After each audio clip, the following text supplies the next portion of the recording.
Assalamualaikum warahmatullahi wabarakatuh. Berjumpa dengan kami di channel tutorial multi tutorial di channel YouTube multi tutorial karya bocah desa mestinya.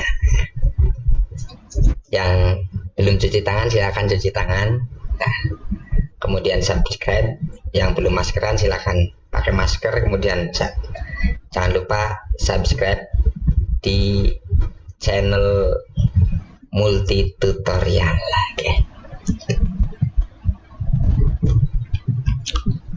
Oke, pada video kali ini saya akan mengupas berbagi pengalaman dari pengalaman saya pribadi, ya, bagaimana cara menjadi jutawan dengan sistem dropship dari dunia perdagangan online. Nah, tentunya tutorial yang serupa itu sudah banyak sekali bertebaran di YouTube, tapi tidak ada salahnya ketika saya juga mengupas hal yang sama. Ini murni bukan plagiat dari channel-channel YouTube yang lainnya. Ini murni buatan saya, dan ini murni saya curahkan dari pengalaman pribadi saya sebagai seorang dropship dulunya.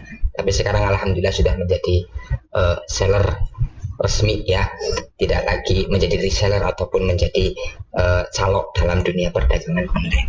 Oke, bagaimana sih caranya menjadi jutawan? Bagaimana caranya menghasilkan uang dari sistem perdagangan dropship? Sebelum lebih lanjut tentang bagaimana kita bisa mendapatkan berjuta-juta rupiah dari berdropship atau mendropship, kita ketahui dulu definisi dari dropship. Oke.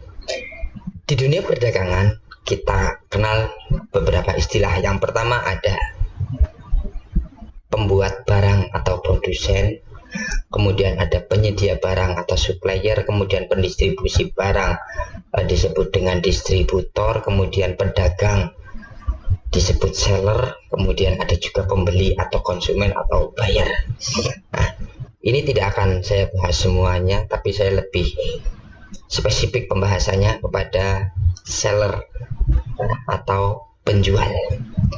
Dalam dunia perdagangan online, seller itu ada dua macam, ya. Yang pertama ada seller yang menjual dagangannya kembali setelah dia membeli di supplier yang disebut dengan reseller. Kemudian ada seller yang menjual barang dagangannya hanya bermodalkan gambar dan deskripsi lainnya di dunia online yang disebut dengan dropship. Jadi istilah kata kalau saya sebut secara kasar, dropship itu adalah seorang calo, tetapi calo tersebut mendapatkan duit banyak dari hasil pencaloannya itu. Oke. Di sini saya berikan sedikit gambaran tentang bagaimana mendropship. Nah, ini gambaran teknik. Bagaimana kita berjualan? Nah, bagaimana kita berjualan di dunia online? Yang pertama, ini di warna biru yang agak tua ini adalah reseller. Kemudian di sebelah sini ada dropship. Kemudian di sebelahnya ada yang di tengah sekali berwarna oranye, ini supplier atau seller. Ini biasanya pemain-pemain bermodal besar. Kemudian ada pengguna atau konsumen. Ini biasanya pemanfaat dari barang-barang dari reseller maupun dropship. Nah, saya akan sedikit menjelaskan cara kerja, ya, dari reseller dan juga dropshipper. Bagaimana barang tersebut sampai ke tangan konsumen. Pertama dari reseller. Reseller memiliki toko online di marketplace tertentu, ya, baik itu Tokopedia, Shopee, ataupun di Bukalapak ataupun Lazada dan lain-lain. Kemudian reseller itu memasang produk, mamanya sepatu, dipasang sepatu, gambar sepatu dipasang, kemudian dengan deskripsi secara detail, ya, secara detail. Nah, dari mana sepatu tersebut? Reseller membelinya dari supplier, ya, dari supplier atau dari seller besar. Kemudian dari si supplier dikirimkan ke reseller. Jadi reseller ini punya produk dan juga punya gambarnya. Nah, jadi reseller tahu jelas kualitas dari produk yang dia jual. Kemudian ada konsumen membeli. Konsumen itu membeli, kemudian membeli kepada reseller, kemudian reseller mengemasnya, mempacking dan menyiapkan semuanya, kemudian dikirim langsung kepada konsumen. Nah, ini dari sistem kerja reseller. Berbeda dengan sistem kerja dropship. Dropship atau dropshipper, ya, istilah kata itu kita kan ya calo seperti itu. Si dropshipper ini sama, punya toko online. Kemudian apa yang didagangkan di toko online tersebut? Si dropshipper hanya mendagangkan ataupun hanya menjual gambar dengan deskripsi. Dari mana gambar tersebut? Gambar tersebut diperoleh dari supplier atau seller. Kemudian ada konsumen ingin membeli ke dropshipper. Ya, dari sini ke sini ya. Ingin membeli ke dropshipper. Setelah transaksi masuk ke dropshipper, dari konsumen ini masuk ke dropshipper. Dropshipper tidak langsung mengirimkan barangnya ke konsumen. Karena apa? Karena dropshipper tidak punya barang. Maka yang dilakukan oleh dropshipper untuk memenuhi kebutuhan konsumen adalah dropshipper membeli barang tersebut, ya, membeli barang yang dibutuhkan ke supplier atau ke seller. Umpamanya si konsumen membeli sepatu kepada dropshipper dengan gambar yang spesifik seperti ini, kemudian dilihat, kemudian cocok, kemudian membeli, kemudian si dropshipper ini memenuhi permintaan konsumen dengan membeli sepatu di supplier. Ini menjadi catatan buat Anda sebagai dropshipper. Alamat pengiriman, ya, alamat pengiriman barang yang dibeli oleh dropshipper ini bukan alamat pengiriman si dropshipper, tetapi alamat pengiriman si konsumen. Nah, jadi sistem kerjanya itu dari konsumen kepada dropshipper, dropshipper membeli kepada supplier. Nah, dari supplier inilah tidak kembali kepada dropshipper, akan tetapi langsung dikirimkan kepada konsumen. Nah, atas nama dropshipper, ya, dari supplier dikirim kepada konsumen atas nama dropshipper. Nah, saya pikir itu sudah cukup jelas ya. Berarti perbedaan antara reseller dengan dropshipper itu seperti itu. Jadi reseller itu punya stok barang, kemudian tahu jelas barang yang dijual bagaimana. Tetapi kalau dropshipper tidak punya stok barang, hanya punya gambar saja. Ini gambaran real dari teknik reseller dan juga dropshipper. Oke. Selanjutnya, ya, bagaimana sih cara kita untuk menjadi dropshipper? Ada beberapa langkah yang perlu kita lakoni atau kita jalani untuk bisa membuat bisa menjadi dropship di online shop. Yang pertama apa? Yang pertama kita menentukan dulu produk yang akan dijual. Banyak produk-produk yang dijual yang dibutuhkan oleh masyarakat, ya, dari mulai fashion atau pakaian, kemudian dari elektronik, kemudian gadget, aksesoris dan lain-lain, semuanya ada di online shop. Tinggal kemauan kita, ya, mau menentukan jualan apa seperti itu. Silakan Anda bisa menentukan mau jualan apa sesuai dengan minat Anda. Nah, walaupun sesuai dengan minat Anda, tapi ada yang perlu diperhatikan di langkah yang kedua. Anda perlu meriset pasar. Apa sih pentingnya meriset pasar? Ini dilakukan dalam rangka kita mencoba melihat potensi yang ada di dalam pasar. Apakah potensi barang yang saya jual ini di pasaran diminati oleh masyarakat banyak ataukah tidak. Oke, ternyata saya memilih baju tidak banyak yang minat. Nah, terus kita memilih apa? Oh, milih elektronik ataupun milih gadget. Oh, saya milih gadget lah. Nah, ternyata setelah saya riset pasar, ya ternyata gadget lebih banyak diminati oleh masyarakat. Nah, bisa kita pindah ke gadget. Nah, ini pentingnya riset pasar. Setelah kita meriset pasar, apa yang harus kita lakukan? Langkah apa yang harus kita tempuh selanjutnya? Langkah yang harus kita tempuh adalah kita menentukan supplier. Umpamanya saya tadi memilih gadget untuk barang yang nantinya akan saya jual di toko online saya sebagai dropship. Menentukan supplier bisa dilakukan secara langsung ataupun tidak langsung. Secara langsung, umpamanya kebetulan suppliernya ada di daerah kita bisa menghubunginya langsung ataupun mengunjunginya langsung ke gerai ataupun ke tokonya. Nah, ini yang secara langsung. Kemudian kita ya silakanlah lobby sesuai dengan kemampuan Anda melobi si supplier tersebut. Kemudian bisa juga dilakukan secara tidak langsung. Banyak online shop yang menawarkan atau welcome dropshipper dan reseller welcome, kan seperti itu, banyak sekali. Oke.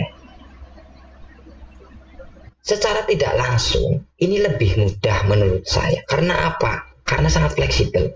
Kita boleh hari ini saya mau mau mengambil supplier dari toko ini. Oh, ternyata toko ini pelayanannya kurang bagus. Kita bisa langsung pindah ke toko yang lain. Ya, kita bisa mengambil gambar-gambar dari toko yang lain, kemudian deskripsi juga dari toko yang lain, seperti itu. Nah, ini keuntungan dari menentukan supplier secara tidak langsung. Ini bisa dilakukan gampang sekali. Jadi kita tinggal ngambil comot-comot gambar-gambar saja dari toko-toko si supplier. Tinggal kita naikkan harganya. Umpamanya dari supplier 100 kita menaikkan 20.000 ataupun 50.000 menjadi 150.000 ataupun menjadi 120.000 sesuai dengan keinginan kita. Yang penting daya beli masyarakatnya masih cukup. Kemudian langkah yang keempat, ini penting buat Anda sebagai dropship. Kita menentukan alamat pengiriman atau alamat pick up. Alamat pick up itu menjadi penting. Kenapa? Yang pertama jelas untuk meminimalisir selisih dari ongkir yang nantinya ada di aplikasi, ya, supaya tidak terjadi perbedaan ongkir. Maka walaupun saya berada di Jawa Barat, kemudian supplier saya berada di Jawa Timur, ya, maka tetap toko online saya harus beralamatkan Jawa Timur atau tempat pick up-nya di Jawa Timur supaya tidak ada perbedaan ongkir. Kalau terjadi perbedaan ongkir, saya di Jawa Tengah, kemudian supplier saya berada di Jawa Timur, itu nanti akan terjadi perbedaan ongkir. Silakan nanti Anda bisa mencoba seperti itu. Apa yang terjadi? Insya Allah tidak jauh beda dengan pengalaman yang saya alami seperti itu. Nah, ini langkah-langkah menjadi dropship. Kemudian kita sampai kepada kelebihan dan juga kekurangan dari sistem atau teknik dropship. Nah, ada kelebihan, ada kekurangan. Setiap sesuatu mesti memiliki kelebihan dan juga memiliki kekurangan. Kelebihan yang pertama, ya, kita tidak perlu stok barang atau tidak perlu produksi barang ataupun tidak perlu membuat barang. Karena yang membuat barang adalah si supplier. Yang menyetok barang adalah semuanya supplier. Kemudian tidak ada istilah barang tidak terjual atau basi. Ya iyalah, orang kita juga nggak jualan produknya, kita hanya jualan gambarnya. Produknya ya ada di supplier, berarti kita tidak akan pernah memiliki barang yang tidak terjual. Kemudian tidak pernah rugi. Ini menurut saya tidak pernah rugi. Swear tidak pernah rugi. Kalau memang dijalankan secara sungguh-sungguh. Kemudian tidak perlu mengemas barang. Ya iyalah, kita tidak perlu mengemas barang. Siapa yang mengemas barang? Yang mengemas barang adalah si supplier. Kemudian tidak perlu mengeluarkan modal packing. Ya iya, kan tidak mengemas barang berarti tidak mengeluarkan modal untuk packing, lakban, kardus dan sebagainya, kan tidak penting buat kita sebagai dropship. Kemudian untung yang didapat lebih besar, buktikan ya. Kalau memang untungnya lebih besar ya, silakan Anda menjadi dropship, insya Allah Anda sukses ya. Ketika Anda sudah sukses menjadi dropship, silakan kalian menjadi seller yang sungguh ya. Kayak saya sekarang menjadi seller ya. Dulunya dropship, sekarang menjadi seller. Ini berbagi pengalaman saja ya guys ya. Selanjutnya, waktu luang lebih banyak karena bersifat fleksibel. Kita nggak usah mikirin apa-apa, kita hanya mikirin posting dan posting. Tidak perlu yang lain. Yang penting kita rajin posting. Ini beberapa kelebihan. Ini kelebihan yang saya kemas dari pengalaman pribadi saya. Anda boleh mengadopsi ya, boleh tidak, itu terserah Anda ya. Anda boleh setuju, boleh tidak, terserah Anda. Tapi saya lebih setuju seperti itu karena itu merupakan pengalaman pribadi saya. Oke, selanjutnya ada kelemahannya. Kelemahannya apa sih? Banyak juga. Selain ada kelemahan juga ada kelebihan. Selain ada kelebihan juga ada kelemahan. Yang pertama, kita sebagai dropshipper jelas tidak bisa kontrol barang. Kenapa? Karena kita tidak tahu barang yang kita jual seperti apa, kualitasnya bagaimana. Kalau Anda ingin mengontrol kualitas barang atau quality controlnya bagus, silakan Anda beli dulu di supplier. Jadi ketika Anda memasarkan, Anda tidak lagi canggung, ini sudah seperti ini, nggak apa-apa. Itu untuk memastikan kualitas barang yang kita jual di dropship. Selanjutnya, ketersediaan stok barang tidak bisa ditentukan karena stoknya memang tergantung dari supplier. Misalnya di etalase si supplier itu masih ada 5 ataupun 10 barang. Ternyata di hari itu tanggal 4 bulan 2 tanggal 4 bulan 1 tahun 2022 itu si supplier menjual barang yang sama dengan barang yang diambil oleh kita itu sebanyak 10 buah.